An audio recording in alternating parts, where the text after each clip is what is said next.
നോക്കാൻ വിദ്യാഭ്യാസം ഉണ്ടായിട്ട് കാര്യമില്ല. അല്പം ദേവാനുഗ്രഹം ഉണ്ടാവണം.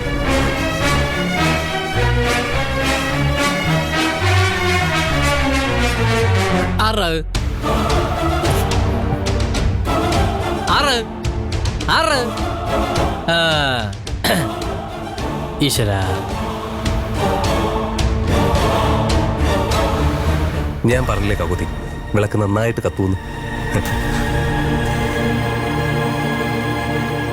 മോള് വിളക്ക് കത്തിക്കുന്നത് കണ്ടാലറിയാം സ്വന്തം കുടുംബത്തെയും വീടിനെ എങ്ങനെയാ നോക്കുന്നതെന്ന്. നല്ല ലക്ഷണം മോളെ.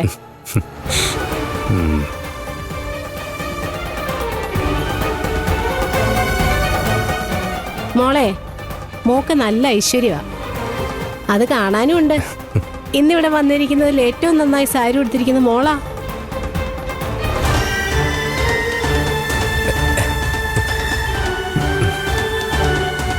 അമ്മുമ്മേ, ചാരുവിനെ സാരി ഉടുപ്പിച്ചു കൊടുത്തത് ആരാന്നറിയൂ? ഈ ഞാനാ.